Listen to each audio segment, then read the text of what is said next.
in the heart of South America, where rivers cut through vast plains and misty swamps, where forests whisper stories carried by the wind. A story was born, not of victory, not of triumph, but of something far greater: honor, spirit, sacrifice. It was the year 1866. The Paraguayan War, also known as the War of the Triple Alliance, a conflict that would become the bloodiest in Latin American history. On one side, Brazil, Argentina, and Uruguay. 3 nations, 3 armies, thousands of men. On the other side, Paraguay, small, poor, isolated, and terribly outnumbered. But the Paraguayans had something impossible to measure: unbreakable determination. Most were not career soldiers. They were farmers, cowboys, priests, blacksmiths, fathers and sons, men who knew the land, who fought not for glory, but for home. Their uniforms were worn, their boots thin. Many had no shoes at all. Their rifles were old, ammunition scarce, but their hearts were made of iron.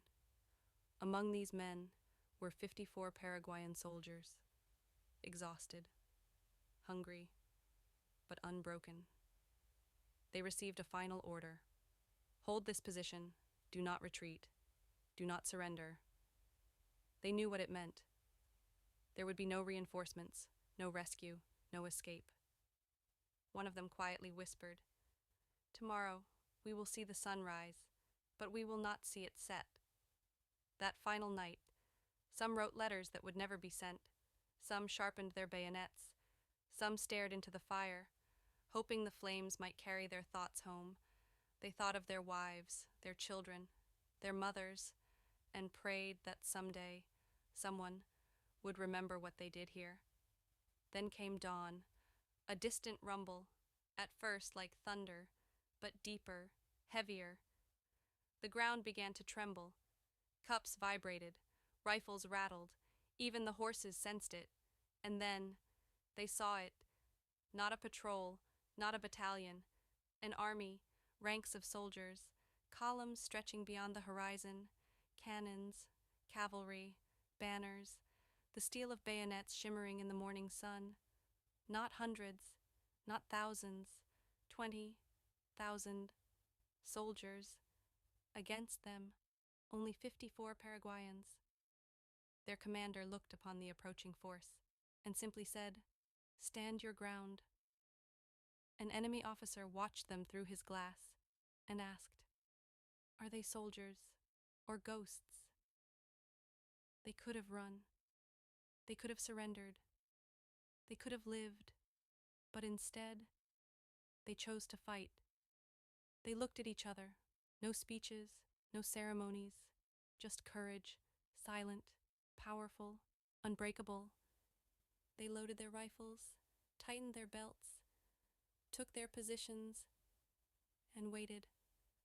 The first cannon roared, then another. The air exploded, smoke, fire, mud flying into the sky, but the 54 held their ground.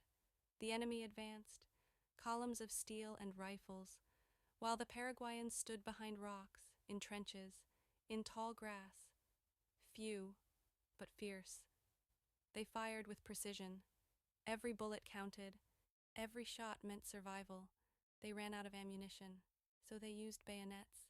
They ran out of bayonets, so they used knives. And when knives broke, they fought with their hands. One soldier, wounded and bleeding, screamed with his last strength, "Poor Paraguay!" Even enemy soldiers stopped in shock. They were not fighting men anymore.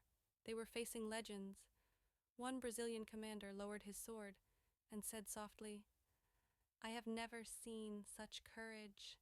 But one by one, they fell, some standing, some kneeling, some still firing after being shot, some staring into the horizon as if their spirits refused to fall. When the dust settled, silence, no cheers, no victory cries, not even from the conquering army, only respect. 54 Paraguayan bodies lay scattered across the field, but something remained standing: their honor, their example. A Brazilian officer removed his helmet and murmured, "They were not soldiers, they were immortals."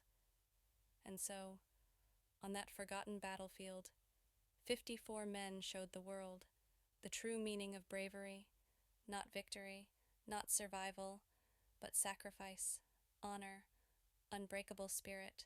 This is how it happened. The 54 Paraguayans who refused to surrender. If you want to hear more true stories like this, make sure to subscribe to this channel.